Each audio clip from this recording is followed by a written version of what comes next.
নমস্কাৰ বন্ধুসকল, Assamese everything YouTube চেনেলটোলৈ আপোনালোকক স্বাগতম জনাইছোঁ। নিযুত মাইনাৰ ফৰ্ম সকলোৱে পাইছে, বহুতে জমা দিছে, বহুতে পূৰাই আছে। পূৰাই থাকোঁতে বহুত কিছুমান খেলি মেলি হৈছে, নাম ভুল হৈছে বা কটা হৈছে। এতিয়া কটা যদি হৈছে কি কৰিব, ফৰ্ম ৰিজেক্ট হৈ যাব পাৰে নেকি, আৰু কেনেদৰে ফৰ্মখন পূৰালে বা কি কৰিলে ফৰ্মখনৰ লগত আপোনালোকৰ ফৰ্মখন ৰিজেক্ট হৈ যাব পাৰে।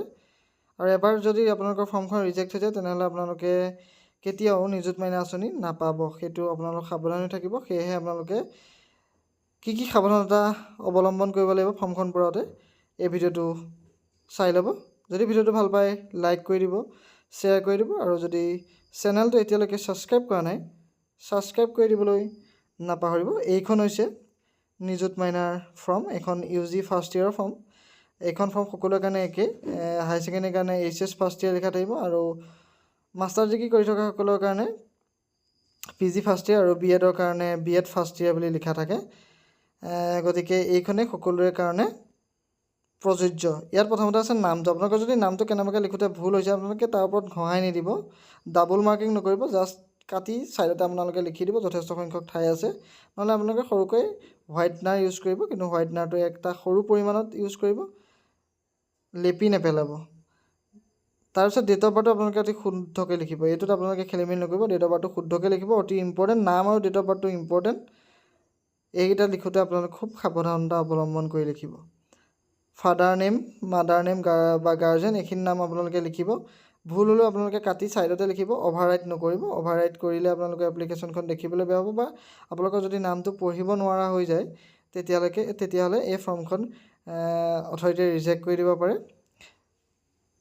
গতিকে অভাৰৰাইট যদি কৰে তেতিয়াহ'লে আপোনালোক খুব সাৱধানতা অৱলম্বন কৰিব লাগিব। তাৰ ওপৰত আপোনালোকে সৰুকৈ হ'লে কমকৈ হ'লেও হোৱাইটনাৰ ইউজ কৰিব। হোৱাইটনাৰটো ইউজ কৰাৰ আগত আপোনালোকে নিজৰ ইনষ্টিটিউটত গৈ এবাৰ সুধি ল'ব কথাটো। এড্ৰেছটো লিখিব, ফোন নাম্বাৰটো শুদ্ধকৈ লিখিব, যাতে মেছেজ আহি থাকিব আপোনালোকলৈ। গতিকে ফোন নাম্বাৰটো আপোনালোকে ইয়াত ভুল নকৰিব।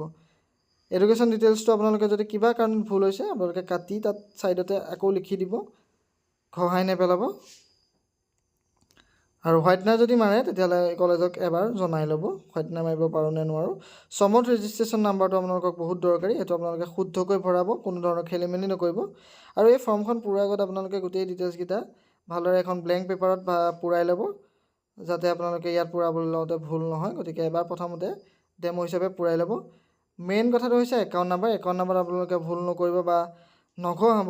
একাউণ্ট নাম্বাৰত IFSC কোড, বেংক নেম আৰু ব্ৰাঞ্চ নেম, এই দুটা বহুত ইম্পৰ্টেণ্ট। লগতে নিজৰ নামটো আৰু ফোন নাম্বাৰ আৰু ডেট অফ বাৰ্থ, এইকেইটা বস্তুৱে ইয়াত মেইন বস্তু। এইকেইটা বস্তু যদি আপোনালোকে কেনেবাকৈ ঘঁহাই দিয়ে বা ভুলকৈ ইয়াত ফিল আপ কৰে তেতিয়াহ'লে আপোনালোকৰ যিটো এই নিযুত মাইনা আঁচনিৰ পৰা আপোনালোকৰ নাম কাটি দিব পাৰে। গতিকে সেয়েহে আপোনালোকে এইকেইটা অতি সাৱধান হ'ব। একাউণ্ট নাম্বাৰটো যদি ভুল হৈছে ঘঁহাই নিদিব, কাটি সৰুকৈ ছাইডতে লিখি দিব। IFSC কোডটো সেইদৰে শুদ্ধকৈ ভৰাব। বেংকৰ পাছবুকটো আপোনালোকে চাই ল'ব, যদি মুখস্থ আছে মুখস্থ হিচাপে ভৰাবলৈ নাযাব, কাৰণ আপোনালোকৰ এটা সৰু ভুলৰ কাৰণে গোটেই ফৰ্মখন ৰিজেক্ট হৈ যাব পাৰে।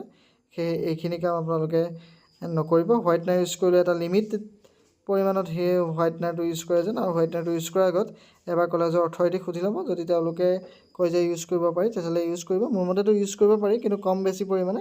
এনি টাইম আপোনালোকে প্ৰতিটো ঘৰ পূৰাওঁতে যদি আপুনি হোৱাইটনাৰ ইউজ কৰে তেতিয়া ফৰ্মখন দেখিবলৈ বেয়া হৈ যায়। কিন্তু ইয়াত কোনো ধৰণৰ দিয়া নাই যিখন গাইডলাইন যে আপোনালোকে হোৱাইটনাৰ ইউজ কৰিব নোৱাৰিব।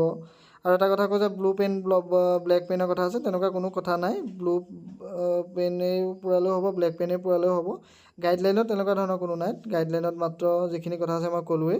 আৰু বহুতে সুধি থাকে আমি অ'পেন ডিষ্টেঞ্চত পঢ়ি আছোঁ, MA পঢ়ি আছোঁ KKHC ইগন'ৰ পৰা, সেইসকলে নাপায়। কোনো ধৰণৰ তেওঁলোকৰ কাৰণে অপশ্যন নাই। যিসকলে ডিষ্টেঞ্চ মোডত পঢ়ি আছে, প্ৰাইভেটত পঢ়ি আছে, তেওঁলোকৰ নাই। কিছুমানে সুধি আছে যে প্ৰাইভেটত পঢ়ি আছোঁ, এতিয়া গভৰ্ণমেণ্টত এডমিশ্যন লৈছোঁ, পাব। আপোনালোকে সেইটোত কোনো ধৰণৰ হেৰি নাই।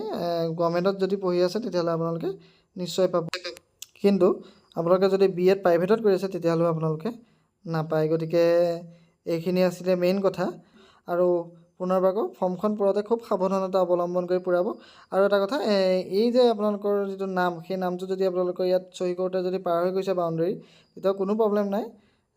কোনো ধৰণৰ ফৰ্ম ৰিজেক্ট হোৱাৰ সম্ভাৱনা আপোনালোকৰ নাথাকে। গতিকে মেইন কথাটো হৈছে আপোনালোকে নিজৰ নামটো পুনৰ কৰি দিছোঁ, নামটো, ডেট অফ বাৰ্থটো, account number, IFSC code, branch name, branch code আৰু সমথ ৰেজিষ্ট্ৰেশ্যন নাম্বাৰ এইকেইটা আপোনালোকে পাৰিলে নকটাকৈ বা হোৱাইটনাৰ ইউজ নকৰাকৈ পূৰাবলৈ চেষ্টা কৰিব। এখন মডেল পেপাৰ ছাইডত ৰাখি ল'ব বা এই ফৰ্মখন আপোনালোকে জেৰক্স কৰি ল'ব, জেৰক্স কৰি প্ৰথমতে পূৰাই ল'ব। যদি শুদ্ধ হৈছে তেতিয়াহ'লে আপোনালোকে এই ফৰ্মখন অৰিজিনেল ফৰ্মখন পূৰাবলৈ চেষ্টা কৰিব, এইটো ভাল হ'ব তেতিয়া। গতিকে আজিলৈ ধন্যবাদ। আশা কৰিছোঁ ভিডিঅ'টো চাই ভাল পালে, ইনফৰ্মেশ্যনটো ভাল পালে। ভিডিঅ'টো লাইক কৰি দিব, শ্বেয়াৰ কৰি দিব আৰু যদি চেনেলটো ছাবস্ক্ৰাইব কৰা নাই ছাবস্ক্ৰাইব কৰি দিব।